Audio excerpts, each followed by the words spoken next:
great day. What a great day.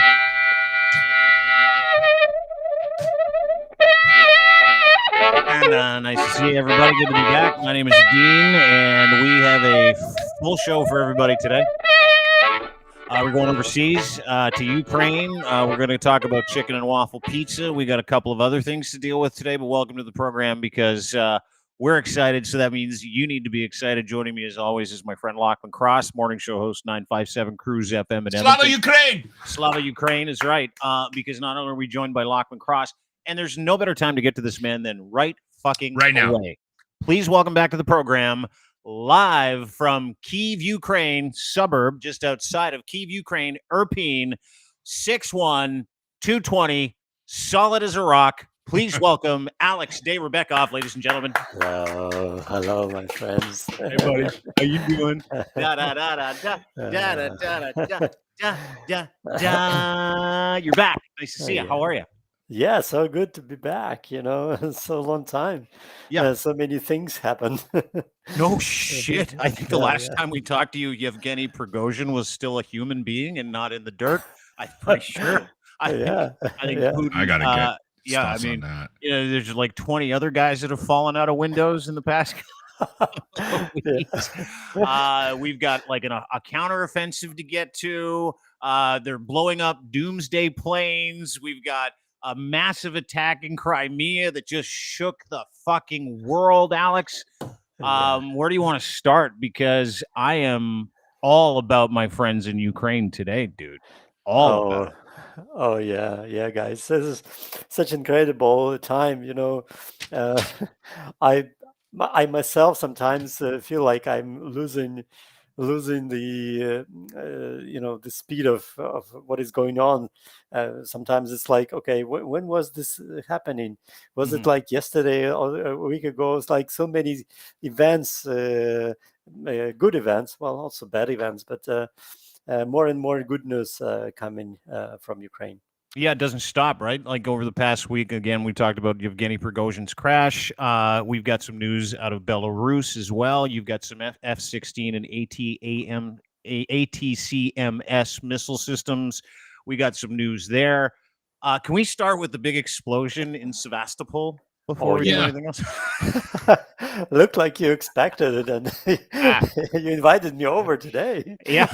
Did you know anything? Are you involved? No, I'm not involved. Although I wish I was. Like if someone said, "Hey, Dean, you want to be involved in bombing something Russian?" I'd be like, "Fucking all over it. Let's go do it. Let me press the button. Do you need me to load the canister? I'll do whatever it takes." But what happened in Crimea today? Kind of take us through it, and because your tweet made me laugh this morning. I'm just going to bring it up here. What wonderful news today! Ukraine hit the headquarters of the Russian Black Sea Fleet headquarters in occupied Sevastopol. Huge blow into the aggressor's ugly face, which I fucking loved. But what happened today, Alex? Kind of take us through it if you can. Well, they're just in the middle of the day, the Storm Shadows, British long-range missiles got through the air defense. And I think there were at least 8 of them. Some of them, of course, were downed, but at least 2 of them reached the headquarters of the Black Sea Fleet, which is the major military force in the occupied Crimea, and that's the center of their operations. And apparently, there was a meeting of the highest command at that precise moment, and the rocket heat got through all the floors right into the basement of the building.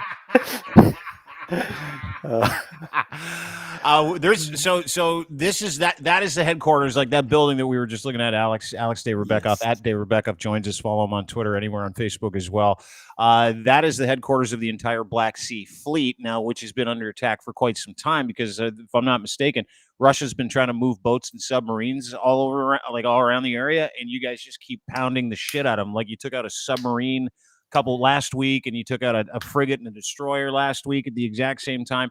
And so you've just gone to the source. Is that what I understand? Like this is the headquarters, and the guy who was in charge of the headquarters was actually in the building, and he got murdered at the exact same time, if I'm not mistaken. But that's what this is. This is the HQ in occupied Crimea, not Crimea, occupied Crimea. And so what you did, instead of just taking out the boats, you're like, fuck it. Let's take out HQ, right? Yeah. That's a major blow, and that's such an important part of the counteroffensive and in general. And there's rumors that the head of the entire Black Sea Fleet has been murdered, but it's not confirmed yet. We'll hope tomorrow it will be confirmed. But there were lots of officers there, and we will probably never know the exact number of those who were killed in action. But hopefully, most of them. Hopefully, that's the answer. Yeah. Locke, have you seen the video of this, by the way? I did. I saw it actually just before I jumped on. It is. Can I play it before you get to your question? I know you got a Black Sea question, but I got to play this video. Like, this is in occupied Crimea, right? Russian headquarters. You can't get us. You can't get us. Ha, ha, ha. Well, as Borat said, they got them, right? And this is the second missile that went. Said that. Yeah, he did. Yeah, with his brother, Bilo. Remember when he was like trying to make fun of his sister? You can't get it. And then Bilo got it. Remember that? Anyway, it doesn't matter. Here's oh! That's crazy. Isn't that insane? The people are just walking around. Yes. Yeah, let's watch it one more time. These people are like, oh, the headquarters for the Black Sea Fleet, Russia's Black Sea Fleet, is on fire. And all of a sudden you hear, and then you see it. If you watch real close, you can see the actual missile, and it is fucking heavy.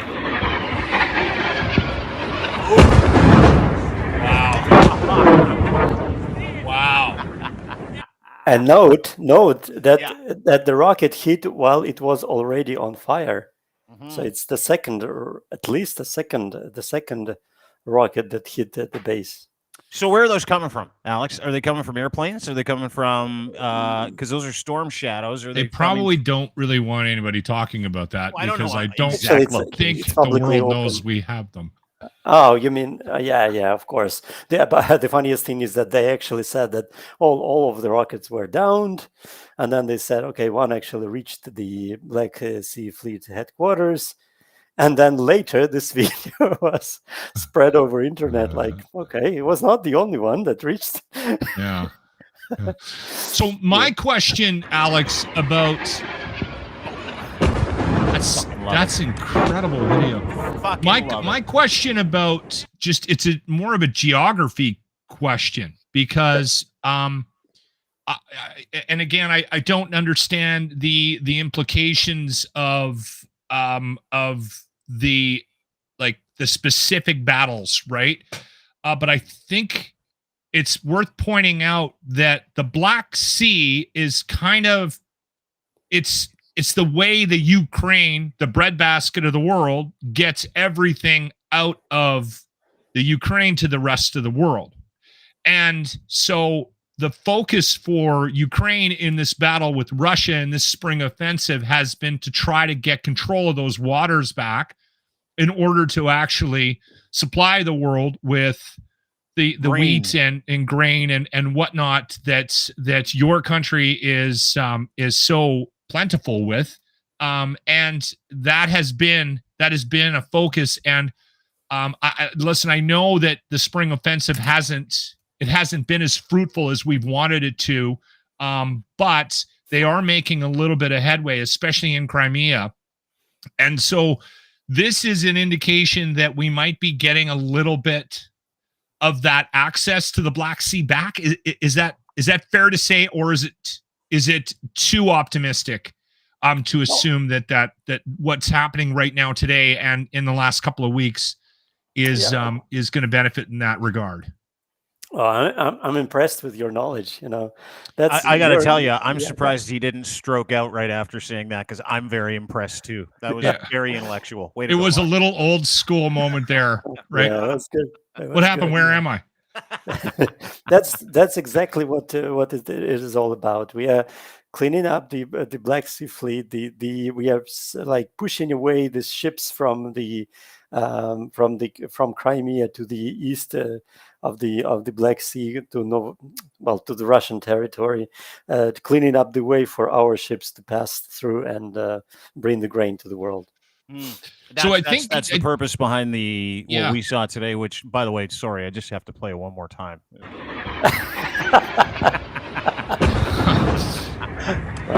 I think it's important. I think it's important to send that message, right? I mean, I understand that we're having a conversation right now, especially with the division revolving around the Ukraine war, right? And it's bizarre to me. It's absolutely, I'm just flabbergasted almost on a daily. Dude, that's all it is. Like I don't want to go down the disinformation highway right now, but like the division exists because Russia and China are like, it's okay. It's just a fun war. And you're like, no, you're a fucking bunch of genocidal maniacs is what you are. Yeah. But I think it's important to point out the fact that the battle for us, not for Ukraine, the battle for us, and the reason why the stakes are so high for your success for the rest of the world is because of things like them blocking the Black Sea. And I mean, the cost of food around the world has been impacted. The energy, the cost of energy has been impacted by this war. And you know what? It's more than just getting Ukraine, weapons and ammunition and humanitarian support in order to fight this war. There's an impact on the global economy that I don't think we talk enough about. Which I was glad that Zelensky, in the last couple of months when I've seen him speak, and he's on a tour right now in North America. Yeah, Alex. Dude, he's in Canada today, by the way. Zelensky's in Canada. He gave a wonderful little speech. He just finished up, but he has shifted gears a little bit, Alex, in that he has been saying things like, like this war is more. It's more involved than you think, right? I mean, we're not just about fighting. You too. Yeah. We're fighting against disinformation. We're fighting against the rise of the global, we're fighting to feed the world. Like that's kind of what we're seeing in Crimea, if I'm not mistaken. Alex, to Lachlan's incredibly intellectual point, is that you're very welcome, buddy. That's the first time this year he's said something like that, Alex. But is that not part and parcel of what we're seeing here, Alex? Is Ukraine is putting the rest of the world's ability to eat on its shoulders with these strikes as well? Yeah, exactly. The Black Sea transportation route is the fastest, the most efficient route of transporting it.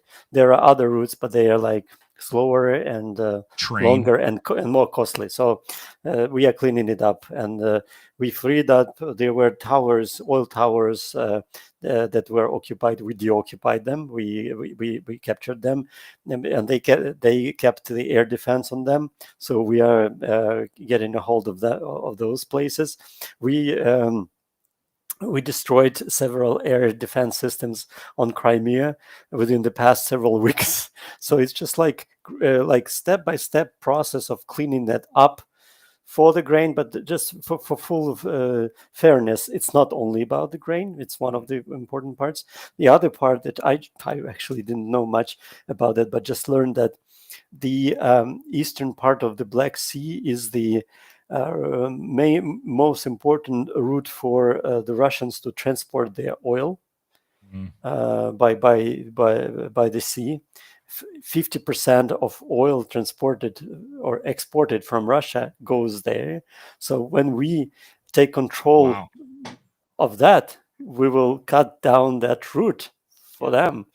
And that's going to be more impactful than sanctions, right? Yep, if you can shut off because that's not going to change. Countries are still going to buy Russian oil. But if you can shut off the taps, that's a huge point. I didn't know that at all, Alex. That's amazing. Yeah, so they will have less resources to finance the war. Basically, and of course many other things. Crimea is our land. That's it. Those officers who are there, they are occupiers, they are aggressors. They just need to go back to their families and say, "Oh fuck, we were bombed. We got to get our belongings and get out of there." And they should. Well, fuck yeah. I mean, and Zelensky said that the other day in a minute. I think it was like 60 Minutes interview. They're like, "Is there anything you can give Russia that would help this up?" Or he goes, "No, it's fucking ours." Like, no, it's ours. We're going to stop this aggression once and for all. We're going to take all of our shit back. Speaking of which, ours. I love that. How are you getting? Because you had like limitations when it came to getting some bombs perfectly placed in the asshole of the Black Sea Fleet HQ master's house, right? Like it took a while. Where are those coming from in terms, because are they on previously occupied land because the counteroffensive was able to push in enough into the eastern parts of Ukraine to make that possible? Or is this just, hey, we're not asking, we're not telling, don't worry about it, and there's more help coming? Like is that like what has had to happen for this to actually be a possibility? Oh, that's a difficult question. Well, you don't have to answer it if it's too well. hard. Counteroffensive didn't help us to take that many lands in this regard, but those were just the planes that was the air to ground attacks by those storm shadows. Mm-hmm. Mm-hmm. So those came from airplanes, right? Yep. Okay. Yeah. I like his trepidation here, because I think what's happened is I think a lot of the conversations He's doing one of these. Dean, shut the fuck up. I'm not telling you anything. I know where everything is and I'm not saying a word. I think a lot of the conversations about what we're supplying Ukraine to fight this battle for the rest of the world, by the way, worth pointing out. Yeah. I think a lot of these conversations are happening behind closed doors. And I think there's a certain amount of, listen, we're gonna give you this, but can you try to keep it under wraps as long as you possibly can? I'm 100% okay with that. And I'm glad we're seeing. I'm glad that Zelensky is now showing, like without saying it, he's kind of like showing his dick. Is that a good analogy? He's like, listen, this is what we got now. And you know what? Deal with it. Chew on this. And because I think a lot of what's happened in the last couple of weeks specifically is the result of training catching. Ukraine is catching up to the training. Weapons that you guys, but everyone said we weren't going to give you, you're getting anyway. You've been training on them for the past year and a half, and it's all like, hey, here it comes now. Yeah, and here you go, right there, Putin. Bend over. Is that accurate, Alex? Yeah. The only limitation that we are getting is not to use it on the Russian territory. Crimea is not a Russian territory, so we can use whatever Storm Shadows, ATACMS, F-16s in the future. Mm-hmm. We will be using them in Crimea. It's our territory. Mm-hmm. But on the Russian territory, and you probably heard on the news that there have been lots of things that happened in Russia, close to Moscow, even further than Moscow. That was all Ukrainian drones, specifically Ukrainian, nothing Western. So take me through this one. Right, because this is you're laughing already. You told me about this morning. I'm like, I haven't heard about this sabotage of a couple of airplanes in Moscow, courtesy of the Ukrainian Defense Intelligence, that blew up some fucking really important pieces of equipment. What do you know about this, and when did this happen, Alex? Actually, that was the Ukrainian intelligence that publicly confirmed this. And that's how it got into the news, that some unknown saboteurs got into this highly secret base with high security, because that's the doomsday fleet of Putin. And they got somehow there, and they put a bomb or whatever, and they blew up 2 airplanes, transport airplanes, and 1 helicopter. I mean, that's really amazing. How in the world? I'm sure there will be some books and documentaries and movies about that in the future. Well, and we don't know where. Yeah, this was published by Ukrainian intelligence, but I mean, like what is going on in Russia? Is it Ukraine? Because you see all these Ukrainian drones that they're flying into things deep into the heart of Moscow. You see Ukrainian drones going into different areas, and you hear the stories. You see the oil refineries up in smoke. You see the barracks that are getting taken out by drones. And I mean, I love the trench videos where the drone lands in the trench video and everybody looks at it and then the fucking thing blows up. But like what you're talking about is like inside Russia, there are Russians and saboteurs who are like pro-Ukraine at this point, and it's like systemic. It's happening everywhere, is it not?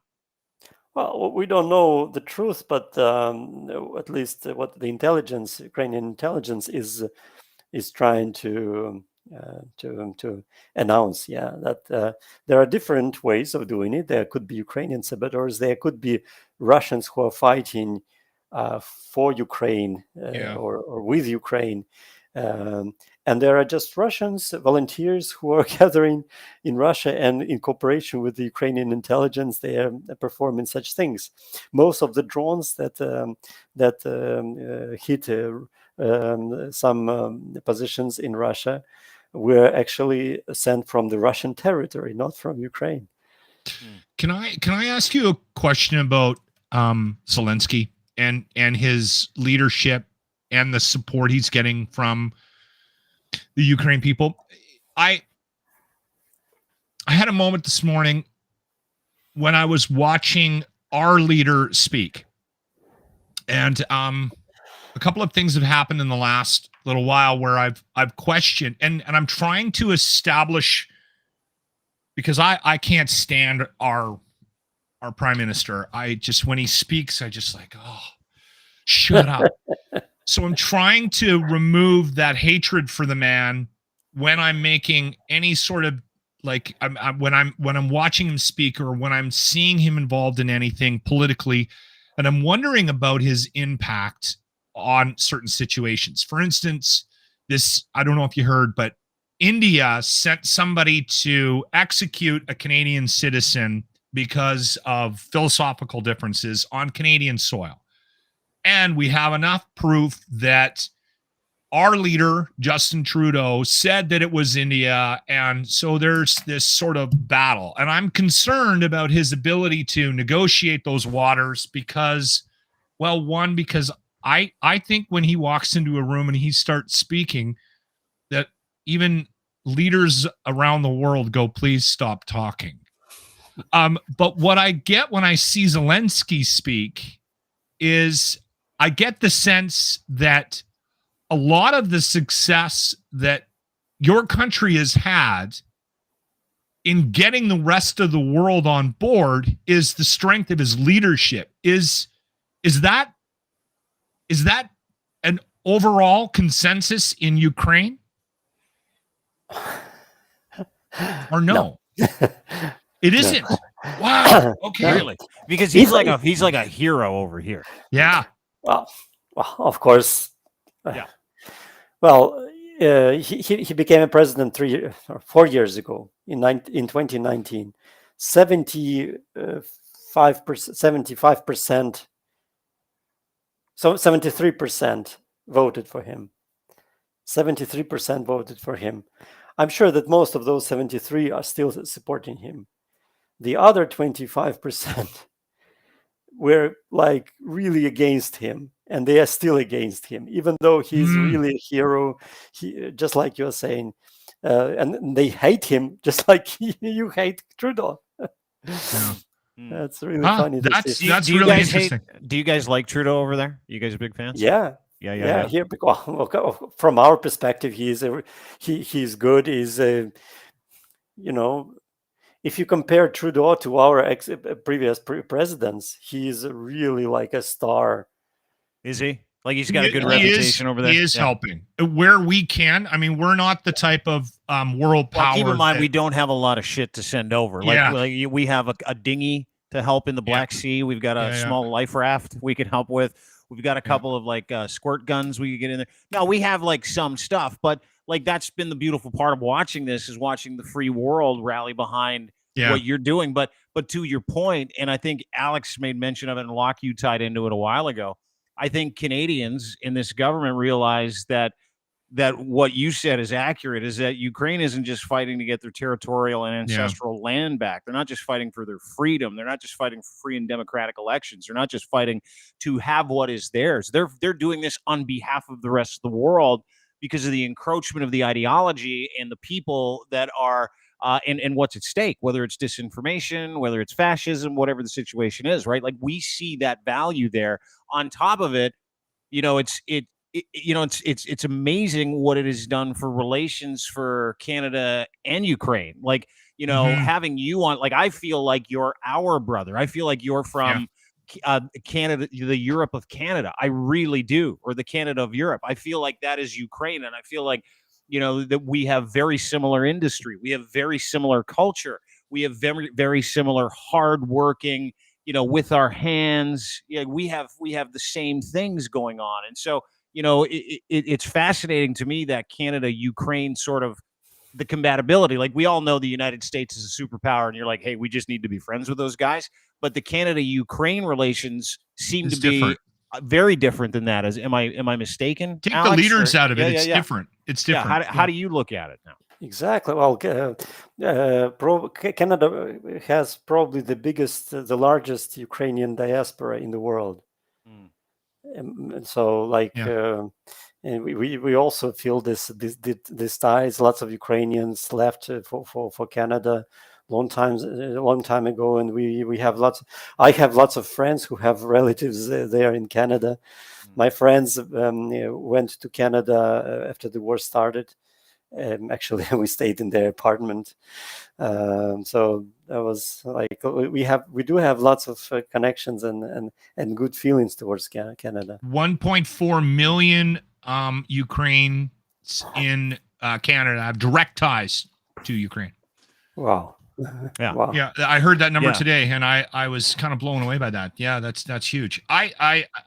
37 million people in this country, 1.4 million Ukrainian direct descendants that have direct ties back to Ukraine. Yeah, so currently, that's huge. Today, That's massive. It's massive. 3%? Wow. 3%. Yeah. I'm not good at math. I'm sure. Yeah, 3%. You know what's great. Interesting for me with this relationship too, and I can take it to a personal level with you, Alex, is like, and Dean said it off the top. We feel like we're brothers. We look forward to these podcasts with you to catch up and make sure you're safe. And the other thing, I appreciate this relationship from a grounding perspective, because I think we all need a little bit of this in our lives, especially in Canada. The other day, I legitimately was folding laundry in the loft here, watching TV, and I realized that I was out of beer in my beer fridge.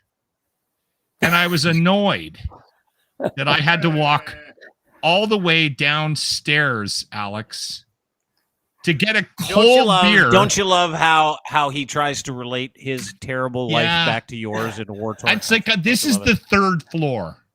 And I was already annoyed. I'm doing laundry, which I'm not a big fan of, Alex. I don't know if you do the laundry in the house, but I do the bulk of the laundry.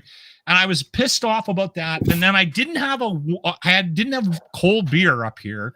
So to walk all the way downstairs. And then I get a text from Dean going, Alex is on the show tomorrow. Can you do 2:00 your time? And I'm like, I am such a dick.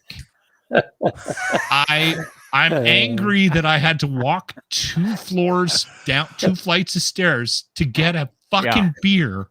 And then I get to talk to Alex, who's got bombs flying over his head. I know how it feels. Well, your relationship is grounding for me.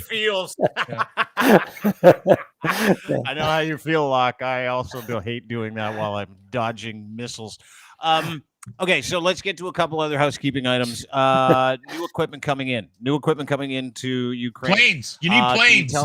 You got planes and missile systems. Tell us about what you're hearing. What's going on in Ukraine? And well, finally we are gonna get the planes. And I didn't know this, but we all are becoming kind of military experts. Once we get enough airplanes, and enough is not a lot, but enough is enough for a counteroffensive. For us, enough is only 150. even less than that, but 150 is really enough. 150 F-16s will make a big difference. Yeah. With that, we will be able to take 70% of efforts of the counteroffensive on the airplanes backs. So we will start losing less people, because now the counteroffensive is basically the guys who are going on the minefields and basically dying there. Yeah. And those will be the airplanes that will be doing most of the work, which is gonna and it will speed up like 10 times the entire operation. And we will really basically need months, I don't know, 6, 5, 10 months to sweep up our land, and it will go really quickly. So we are all expecting to get the F-16s. And when's that timeline, Alex, Well, for the F-16s and ATACMS? There's talks about beginning of next year. The earliest is December. That's what I heard. But if we hear December, I hope that in fact they will appear here earlier. Little Christmas gift of a couple of bombs up fascist asses. Yeah, I'd like that. One of the things about the battle, right, the front lines is that, I mean, both sides are very much entrenched right now, right? Like the movement is, inches in a day, one way or the other, back and forth. And I think you're right. I think if you guys were able to, if Ukraine was able to get into the air and loosen up some of the front lines, I think it would go a long way. And the thing, I was watching an interview, this is a couple of weeks ago, where we had a Canadian journalist, and he was chatting with somebody, just outside of the front lines, and it was a Ukraine soldier, and I had a moment there where I realized, my God, if you get those people in the air, they're going to be deadly. I mean, Ukraine soldiers are just, every time I see you guys on screen, like on our in interviews, I'm just like, you see the Hawaiian shirt video? You see the Hawaiian shirt video? Alex sent it to me like a month ago. Is these Ukraine soldiers in Hawaiian shirts, right? And they're on their way to go kick some ass, like literally on their way to go kick some ass. And they're all dancing in Hawaiian shirts in the car, listening to music. And I'm like, this is not normal. Like, most people in that situation would like have a big turd in their pants and not, be praying to whatever God of their understanding. These guys are bebopping around in fucking Hawaiian shirts. That's our morale. Yeah. Yeah. Are you gonna play the video? To it. Yeah, I'm gonna get the video out for you right now. I just had to unload it, but it's literally like this is what Russians don't understand. On the other side of the field, you've got Russians literally running around in their underwear, in their pajamas, right? Scared to death because they got nothing. And in Ukraine, they're driving around because it's their homeland, right? They're like, yeah, we get it. Just the wrong people to mess with. I mean, just the wrong people. This was a huge mistake on Russia's part. You pissed off. It's like going and kicking a hornet's nest. Right? Like, what are you doing? Like, it's just so dumb. Well, it's not like history didn't teach him about it the last 4 times they tried this or 5 times they tried this. Here's the video. Look at this.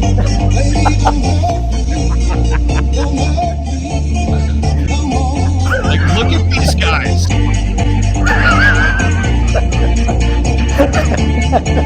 Look at these guys. Oh my God. They're on their way to go kill people. That is unbelievable. That's the morale. They're laughing and they're smiling, and it's a night at the Roxbury in an SUV on their way to go take out some Russians. Like, that is, you can't fight that. Oh yeah, you can't fight that if you're wearing your pajamas and you just got sent in from like the far reaches of Siberia, and they're like, don't worry about it, here's a toothbrush, go out there and fight. And you're like, what the fuck, are you serious? How do you fight that? You can't. Alex, how do you fight that? But the morales are very high, and that's on the other hand, on the aggressor's side, I hear more and more such horrible fuck ups of like one of the recent ones was that there was a Russian position that was attacked by Ukrainians. So those Russians somehow passed the coordinates somewhere back to the artillery, and the artillery started hitting not the Ukrainians, but their own positions. Oh wow! And there's basically a record. It's circulating on the internet that they are actually calling them and saying, "Fuck! What are you doing? You are hitting us! Stop doing that!" And they couldn't stop because there was some problem with the communication or whatever. So for 2 hours they were hitting their own positions. They basically killed everyone there. Can you imagine that? shit. Is there you know how there's a ticker for like, you know, tanks that Russia's lost that you guys have pinched, or like, you know, the radar systems and the infantry troops? Like there's this legend that goes up every day. It's like, add 1,140 Russian soldiers to the dead list. Like it's up to 320,000 or something like that. Is there a ticker for how many times Russia fucked up and killed their own people? Because that number's got to be huge too. Oh right? yeah, would be great. I don't know, but that should be great. Like friendly fire. Yeah, like Prigozhin's plane was friendly fire. I don't even think we've talked about that. What's the mood? What was the mood like in Ukraine after finding out that Prigozhin's plane got shot down by his own people? Like, where's that at? Or is he dead, or is he alive? Where are you guys at? Well, of course, it was hard to believe, but it was so logical that it was 23rd of August, exactly 2 months after his coup that he started on July 23rd. Yeah, he was flying in the plane from St. Petersburg to Moscow. And by the way, it was in between those two cities where Putler's residence is, and it was down, like it was hit I think 20 miles away from Putler's residence. Can I ask you about a rumor I heard, Alex, about Prigozhin? Yeah, I heard that the plane went up in the air, and that family members from people on the plane were getting calls from Russian officials informing them that their relatives were dead before it was shot down. Really? Have you heard that, or is that just an internet thing? I heard a joke of this kind that maybe what is something joke? about something about the time difference, that Putler is calling family members of Prigozhin saying that he's dead, and they're saying, oh, he hasn't even left the house. plane hasn't started yet, you know. But maybe that joke turned into something, because it's such a possibility that joke was actually believed in.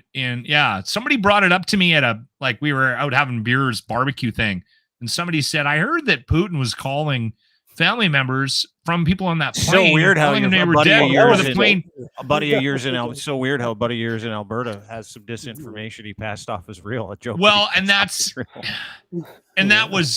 was stated out loud, that no one knew for sure, but that it was a rumor that happened. Yeah. But has it changed anything? Like, has his death changed anything, or are all of these terrible things that you see, are they all just good news for the people of Ukraine? Because I didn't know how to feel about Prigozhin when he started his march up to Moscow, because the entire country of Ukraine was cheering just to watch these two guys fight, right? You weren't cheering for Prigozhin. You just wanted everybody to fucking murder each other. Like, that would have been cool.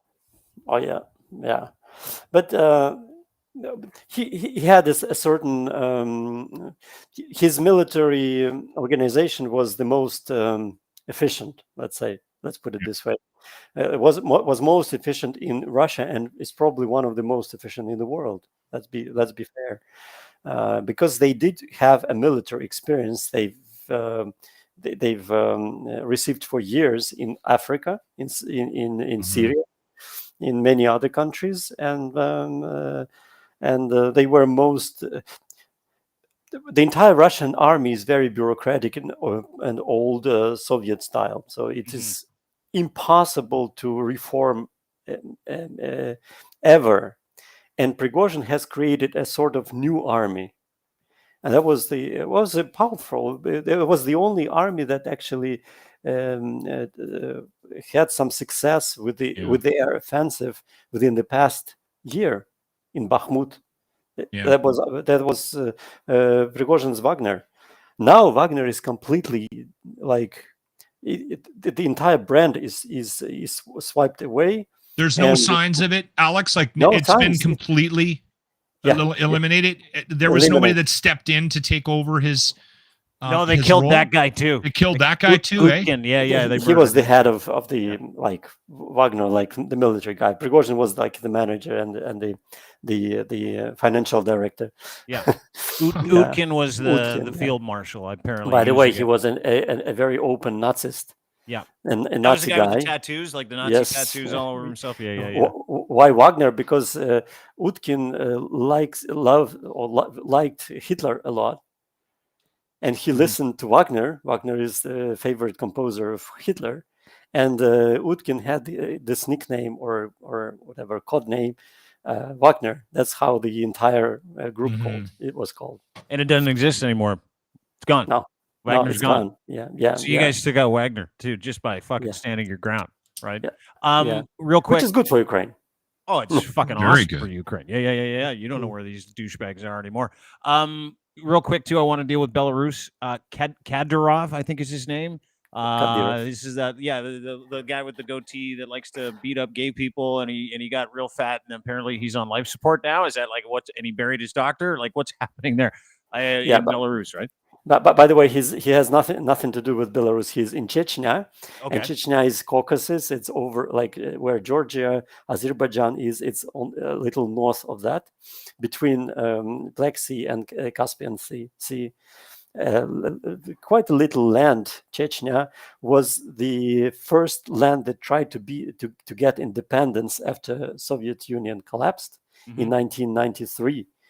The Russian Federation, Yeltsin at that point, started a war against Chechnya, and then Chechnya opposition that actually fought for independence was headed by Kadyrov, the father of this one, Kadyrov. Yeah. That Kadyrov then changed his mind, and then he decided to cooperate with Yeltsin. And that's how this Kadyrov, his son, came into power, like being in close ties with Putler.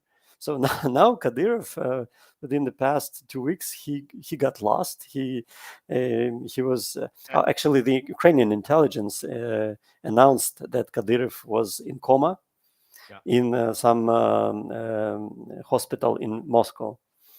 And since then, there has been no clear news where he is and what he is doing. There were rumors that he is already dead, not confirmed yet. Maybe he's dead, but they don't announce it yet. So but that's very good news for Ukraine. No kidding. Can you explain why that benefits Ukraine? Just I mean, because I don't understand. He's a massive ally of Putin, right? And Chechnyan fighters were hired as like militia guys to help Putin out, and they stage a lot of the attacks from Chechnya. If I'm not mistaken, Alex, I could be wrong.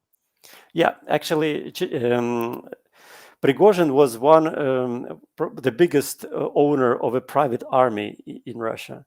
Kadyrov is another biggest owner of a private army. It's 140,000 soldiers, private army. Private armies are the way to go over in Europe, apparently. That's crazy. Yeah. Like we have armies that get paid by the government over there.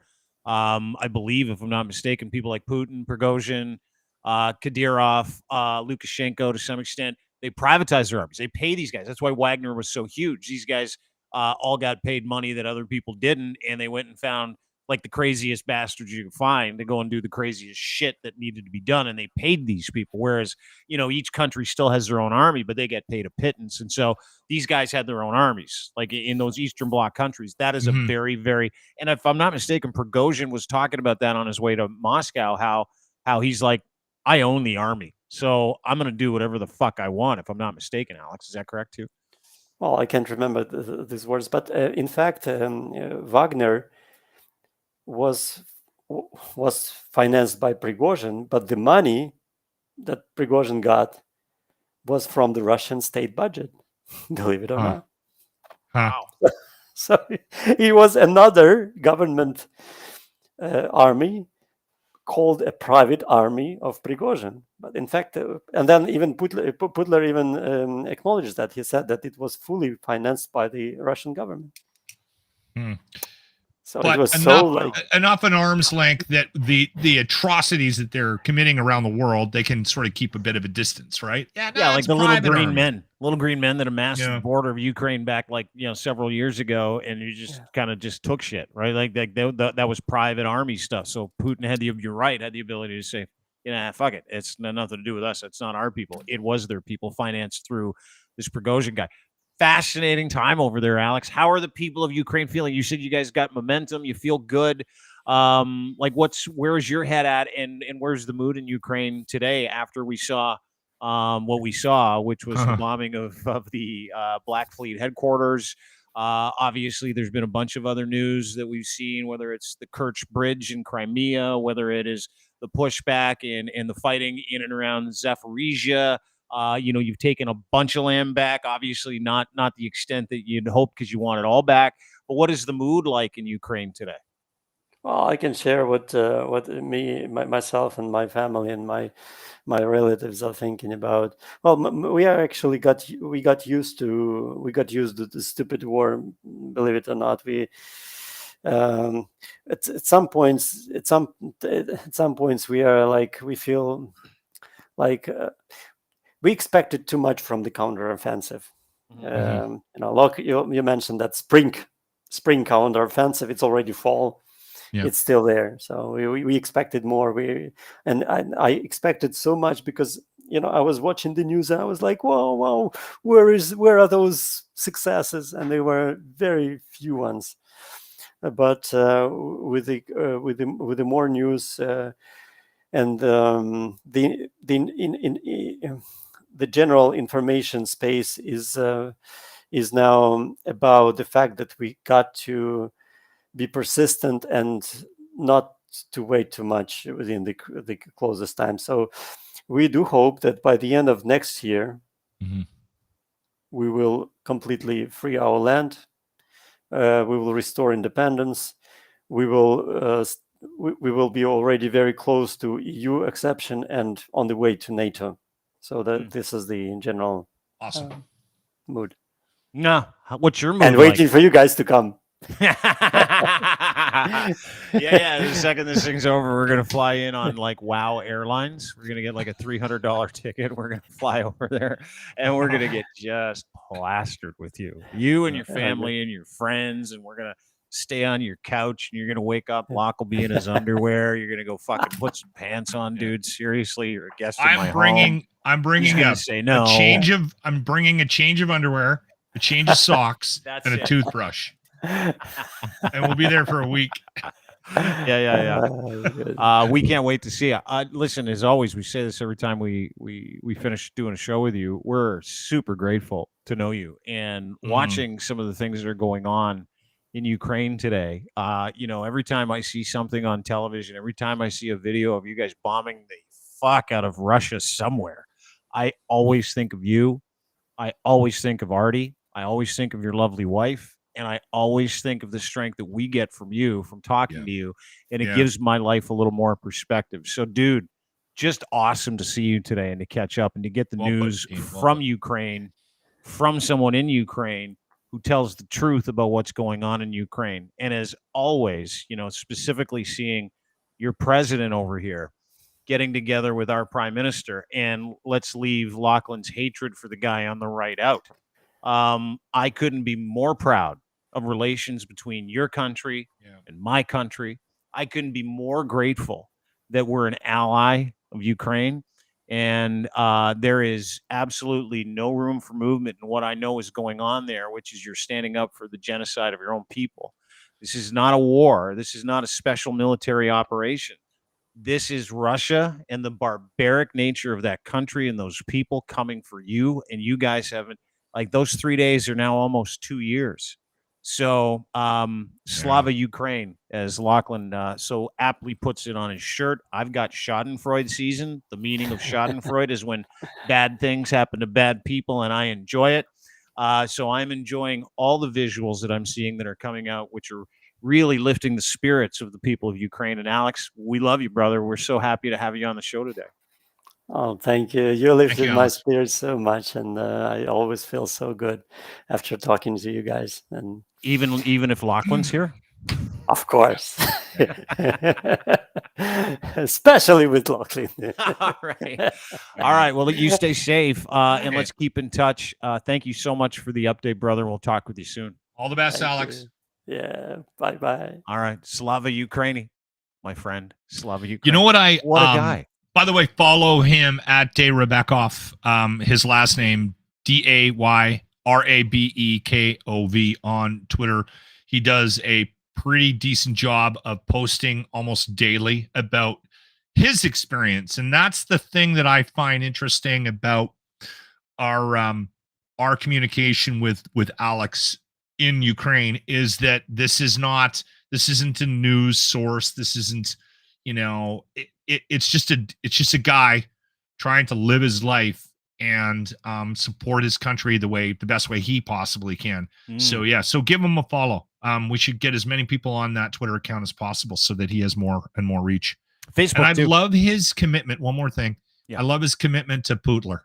Like, he will never say that man's name properly. And I always forget about it, but he started doing it like 2 years ago when we started having him on. Started calling him Putler, which is Putin and Hitler mashed into one word, right? Yeah. And he never misses an opportunity to throw that out there into the world. I love it. I love that. That subtle little fuck you. To Putin is awesome. And it's just symbolic on so many levels. I love it. I do too. Love that. There is no greater word for him. There's no better name for Vladimir Putin than Putin. No. Like, none. No, it's awesome. None. Zero. Yeah. And to see that man and know what he's been through, know how many homes he's had to live in over the past 2 years, which we have followed him with, right? We've been to his home in Irpin. We've been to the place that he rented near Lviv. We've gone with him to the center of Ukraine in a town that he couldn't tell anybody where he was at.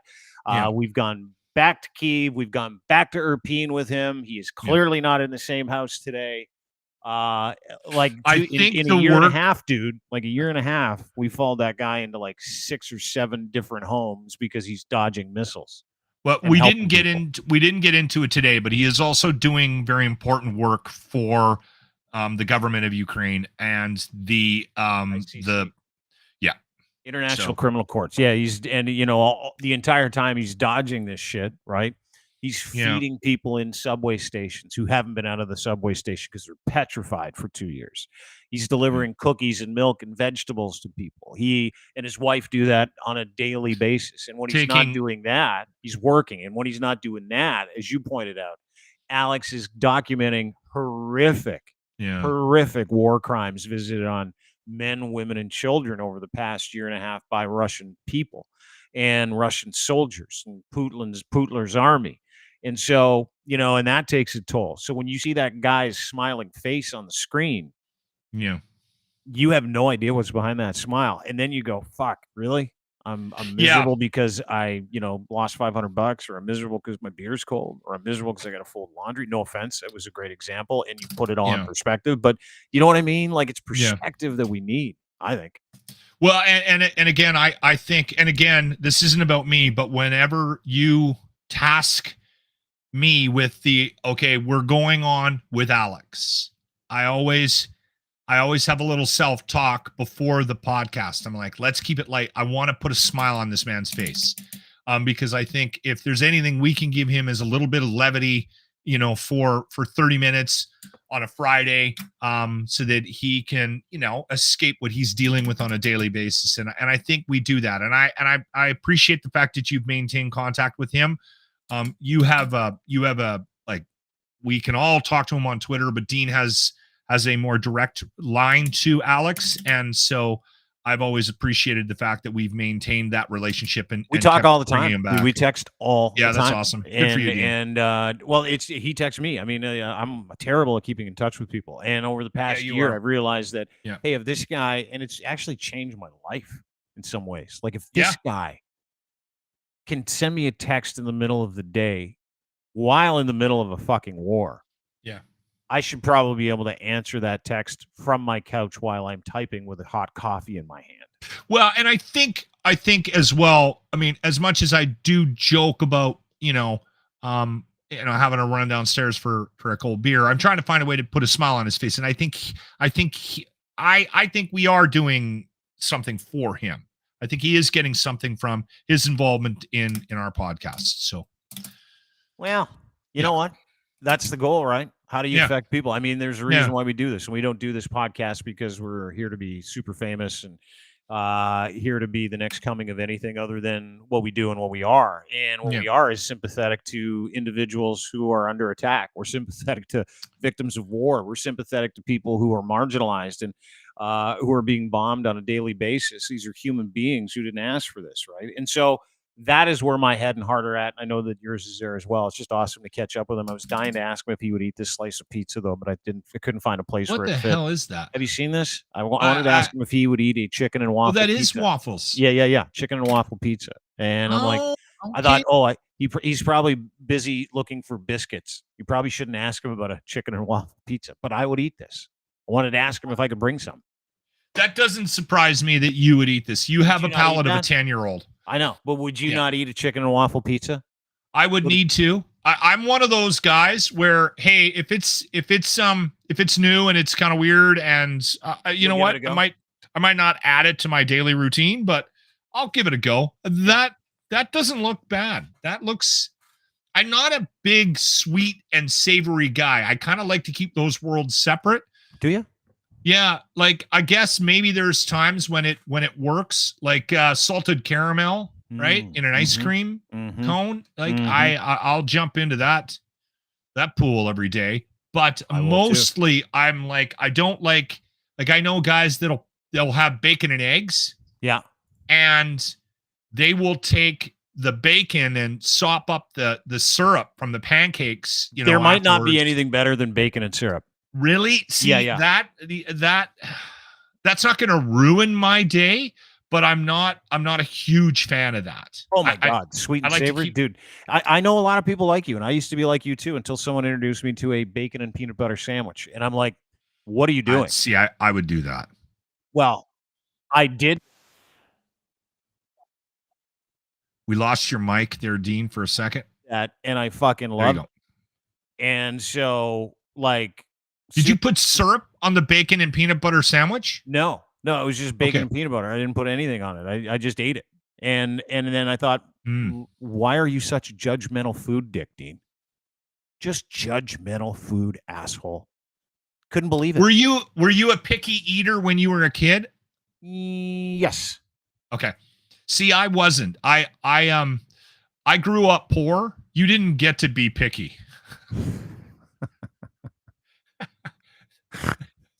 Are we going to go through the litany of terrible things that happened to you growing up poor? No, we don't need to go down that train. But I remember I would get people would make fun of me for my lunches, right? Because I did not have Lunchables. I didn't have anything processed. I had a big chunk of bread with whatever was in the damn fridge in it.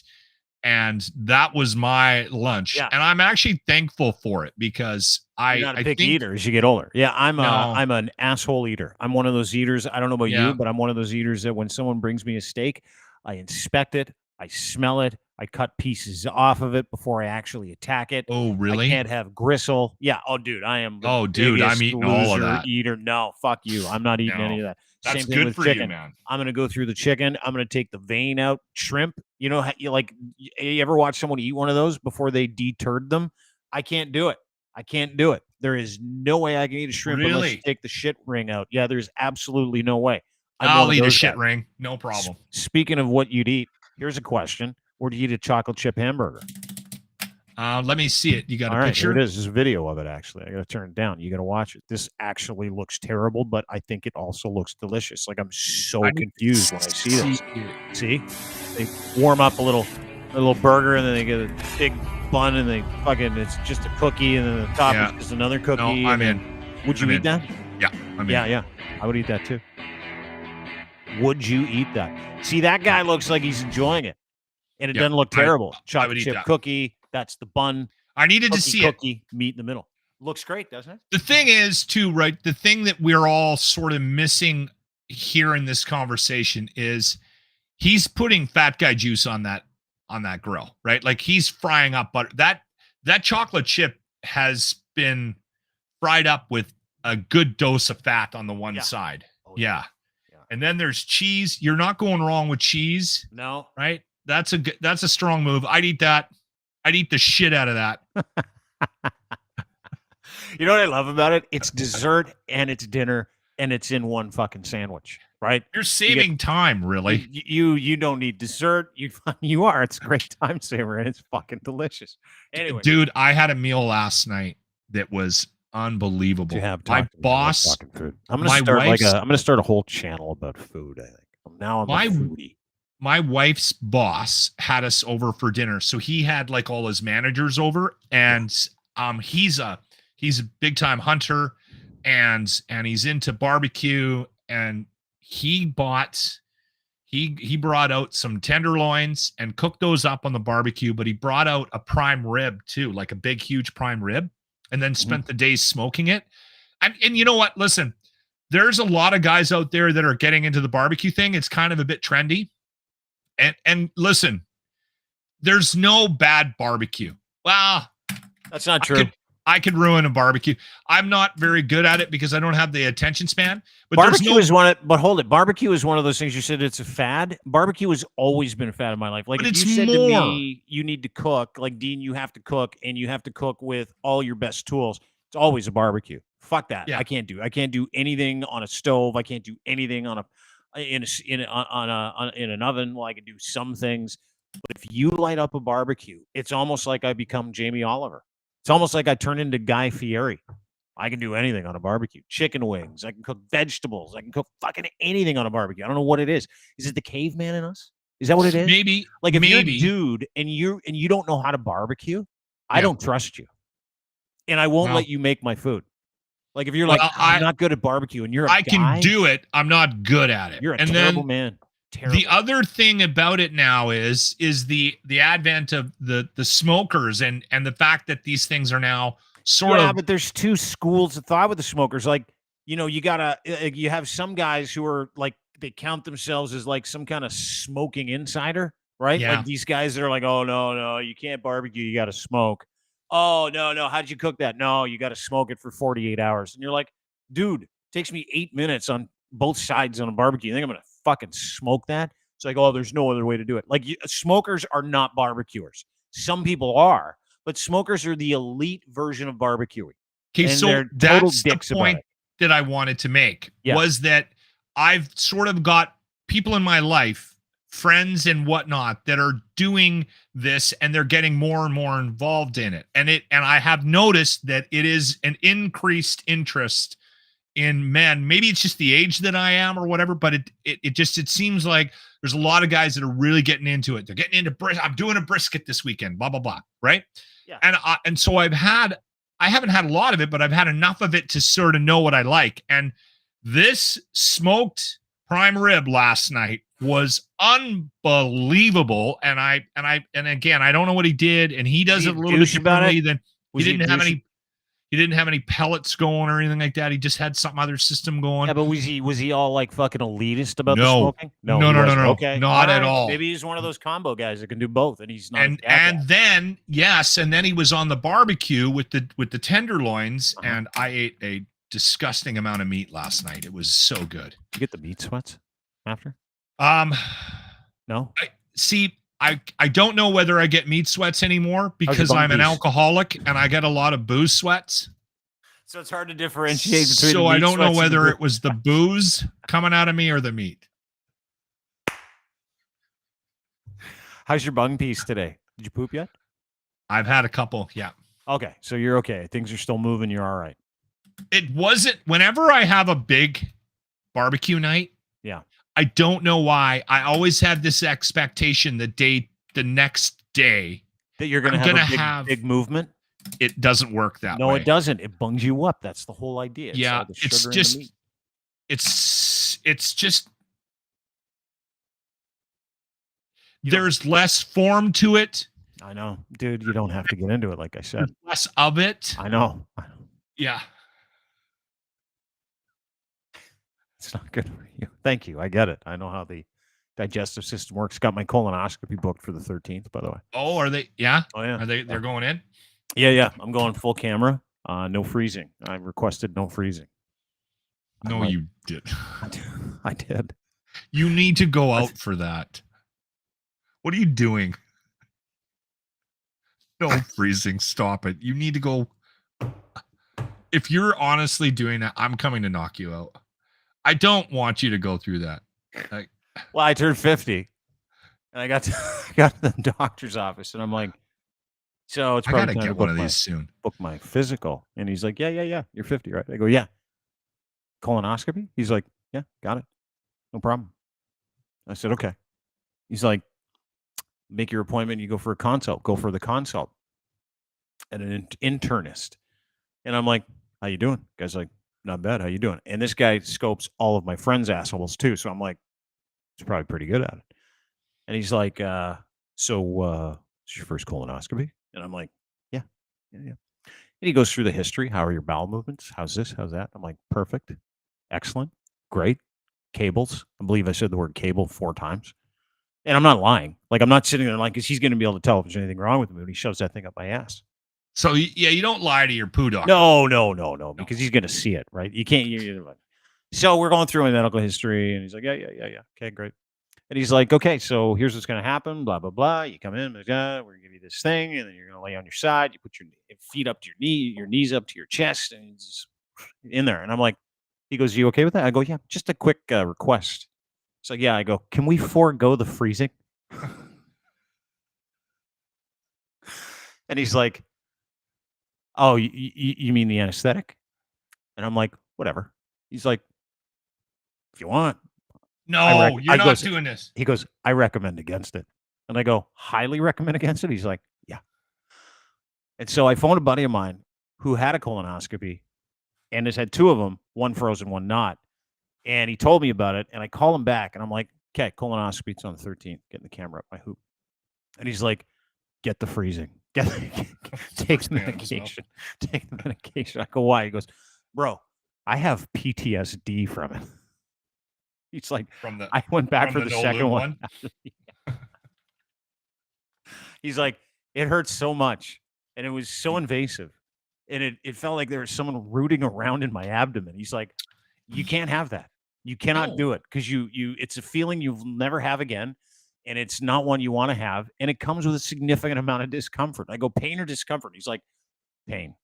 It hurts. And I'm like, all right, I'll take all the fucking drugs they have then. Yeah, take them all. Take them all. Knock me out for 3 days. I don't care. Just have your way with me. What are you worried? Are you worried about the drugs because you're sober? No. You don't want that in your system or no? No, you're fine? No. Yeah. It's no issue at all. It was just kind of a fun joke. And I thought, well, if I can drive home and don't have to sit around for like 3 hours just to kind of wake up or whatever the situation is, then I'll be fine. And he's like, nah, I highly recommend you get I'm probably going to have to go in for mine soon. My had one? How old are you? 53. You haven't had one? No, my doctor, I've been doing an annual checkup with my doctor for years. And poop test too? You poop in a cup? Yeah, I give them I told everybody about this. I do it differently. We don't need to go in. No, you don't put it on a plate. I shit on a paper plate bag. And then I wrap it. I put it in a Safeway bag and I take it in. No, you don't. They always say that it's too much. Anyway, it's too much. We don't need all of it. We don't need the whole thing. We just need a little smidge of root. That's all we need. Just a smidge of root. What are you doing in there, honey? Oh, I'm shitting on one of our paper plates. And then you fold it. It's the best system. It's the best system. Take seconds. Anyway, Chopper had an interesting question. Not that we what's need to not that we need to extend this conversation any more than we already have, but he was asking about shaving. Are you planning on shave? Are you already shave your hoop? No, I don't. I'm hairless, dude. Look at my arms. Oh, I got yeah, no hair. Yeah. So I don't have any. You don't have I don't hair have on your any- asshole? No, I don't have any hair I back bet there. you do. Let's have a look. No. I don't know if you have to shave. Is that one of the things? It's like getting a vasectomy. Is that part of the? He didn't say anything about shaving my. Oh, asshole. I'm Not a word. covered in hair down there. I like. So there's some like bushwhacking he'll have to do before he goes into your. Yeah, bum there's piece. he's gonna need to. Yeah. He's gonna need to Indiana Jones it. Smitty said he wants me to shave a sweet triangle in my asshole. A sweet. One time I had to go to the doctor and there was a conversation about he's like it's going to be a complete physical. And I'm like, "Okay." So I said to the wife, I said I'm going to shave and before I go. I don't even know she's, how you do that. Like if someone's like, "Hey, I shaved my butthole." I'd be like, "No, I "How?" didn't shave Not that, why, but I just get it. How? Okay, but hold on. No, I don't do a lot of grooming in my crotch area to begin with. So Shave an once arrow. in a blue moon, I call it, I say to the wife, I'm going to go de-Wookie. And I literally put a towel down in the bathroom and I take the shaver out and I put a guard on it and I'm like, and I knock down everything. I knock down my chest hair on my legs, my balls, like everything. Thank you. Yeah, I know where you grow hair. I'm familiar. But I always keep the razor on. Yeah. And I keep a guard on it so that it's not, because I don't like to be down to the. You don't want to cut your wiener off, and you don't want to be down to the wood. You just want it nice and matte. Like you want short hair, right? You don't want to be bald. You don't want to go that way. I'm not that guy. Like I'm not. Anyway, and I've been married a long time. She's okay with the hair, but I said I'll de-Wookie, right? Do you have shoulder hair too? Do you have shoulder hair? Dude, I got wear tank tops. I got hair. Do you wear tank tops with shoulder hair? My That's wife the just sweetest look of shaved. all time. She just shaved my back and my shoulders. Loves you, dude. Yeah, if she's doing that. And she knocked out. She's my hairdresser. Oh, very so good. anyway, I go into the bathroom and Yes. I put the guard on and I start shaving and I'm not really paying attention. And then I look in the mirror and I'm like, oh shit. I put the 1 mil on. Oh yeah, the one. You need the 2 or the 3. And it was way too close. And I'm not the guy. I don't have the body type for a really close shave in the nether regions. It's not a good look for old Locke. But then I was like, damn it. I've gone too far. Hold on, let me finish. Okay, sorry. Yeah, go ahead. Let me finish. I've gone too far. I got to keep going. So I knock it right down and then I'm looking in the mirror and I'm like, oh my God, I look like an asshole. And then I panic because I have a moment where I realize that the doctor is going to think I did that for him. This is like last year. I'm like, he's going to think it's weird. Like I look like a hairless cat. But you know what's weird about it is you got hair everywhere else, but just around your junk, it's like super bald. Like it looks like you really cut your junk. Yeah, exactly. You know, you need hair around it. You know when you're no, you don't. You know when you're it's just like you have hair around everything else, but you got where you should have all the hair, you got a bald patch. It's just fucking weird. Like when you're flying over the fucking Rockies and you see where they clear cut one patch on a mountain. That's exactly what that is. That's what Locke looked like on the way to the doctor. And then I was worried. My doctor is kind of like he's a very composed guy. So I try to make jokes and it just doesn't land well. Yeah, I know my whole joke. He's a with great the doctor. proctologist where I'm like, hey, no freezing. It was like, I've heard that like 1,000 times. So, you want to make a stupid joke, you might want to do it in the other room. And I'm like, okay, sorry. I'm an asshole. Total asshole. I get it. Anyway, men's health, very important. Get your I go every year. Screened. Yeah, you should. Folks, it's super important. I don't know what's going on inside me. When I hit 40, like, I started figure going. it out. We want to see what's in your asshole. And I'm like, have a look. If you find cancer, some keys, maybe I a get- wristwatch, let me know. I get the blood test every year because it's In your important. family. I got Yeah. family, and my wife lost her dad. He was a young man. He died at 47. So Check it out. Gentlemen, stay healthy. Make sure you make those appointments. We can laugh all I like. The reason why I brought that up is because it's very important for all of us men to be concerned about nether region health, whether it's your and what nuts, we have to your do, wang, or your butthole. what Okay? we have to do, Dean, Yeah. to maintain health is like significantly less involved than what women have to go through. I talked about that the other night with my significant other. And I said to her, you guys got hosed. Because I was telling her about the colonoscopy. And They got she's the like, short end of the stick on that. between like being in absolute pain once a month for 7 to 10 days, all the stuff that goes with that, childbirth, pap smears, they got other things to check out. We only have the one thing. They got several. Stirrups. So I will never complain about having to go get a colonoscopy because women, you're the real heroes when it comes to Have you this seen kind of that stuff. thing that they put in their unit Speculum? to open them up? Yeah, I'm hoping to get that in my Jesus. butthole. I want to If have they a good bring- look in there. If they bring that out, you might be at the wrong doctor. I did a radio bit where I tried to book a pap smear once. Didn't go well. This is probably fairly misogynist too. So I won't be doing That is a again. very misogynist bit, but you know what? Listen, you've grown. It's fucking hilarious. A good 7 minutes of me just being a total asshole. You would have loved it. Anyway, have a great day. Lachlan Cross, 957 Cruise FM in Edmonton. That's where you can find him at Lachlan Cross on Twitter. Yeah. What? Have a good weekend. Have a great weekend. It's Friday, everybody. Enjoy Are we it. going to go Monday? Are we going Monday? We big are guy, or back what? on Okay. Monday morning. Monday at 4 o'clock we'll be here. As always, brought to you by our friends at Gitch. Gitch, luxury branded underwear, boxer briefs, pouch in the front by Lachlan, at Lachlan Cross on Twitter is where you can find them. The best underwear you'll ever buy. Boxer briefs, pouch in the front, can't miss. These things are beautiful. Super soft, made for every level of performance. The only place you can get them is edsfineimports.com. He'll give you a free one. Give you a free pair if you use promo code GETS3 when you buy 3 or more. And listen, I'm wearing them. They're the only underwear I wear. Everybody I send them to ends up ordering these underwear because underwear are a very personal thing, you know? You're like, oh, I only wear these kinds of shirts. Like I only wear black T-shirts. It's just my thing. I might wear a nice shirt, but I'm really particular about a few things, including underwear. And I'm all about comfort and all about ease of use. And Gitch you can use in any way, shape, or form. You can work out in them. They're breathable, stretchable, unbelievable fabric. They're moisture wicking. You will love them. And they're luxury branded underwear, men. Made for Canadians by Canadians here in Canada.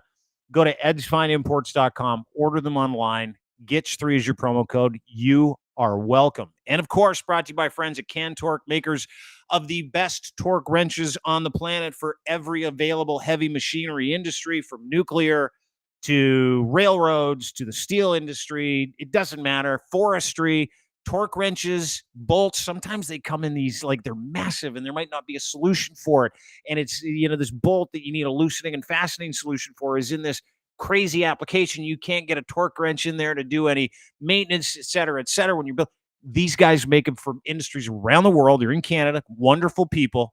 Colin's in the fucking chat right now. There he is. Don't die of embarrassment. He says, don't worry. I won't die of embarrassment getting my colonoscopy, Colin. But that is a good man. That is a man that makes the best torque wrenches in the world for any available heavy machinery industry. Looseners and fasteners. He makes them, designs them, maintains them, cleans them. Doesn't matter what you have. He'll take care of that loosening and fastening solution today. Colin, cantorque.com. Go and visit him this afternoon. Hey, everybody. Thanks so much for having us today. Really appreciate it. We'll be back on Monday. Thanks to Lachlan Cross for being part of this program as well. Thanks to my very good friend, Alex Dayrabekove, for updating us live from Ukraine. Be grateful for the life you have today. It's a lot easier than the people of Ukraine, what they're going through. So remember that. Have a great weekend. See you on Monday. Bye.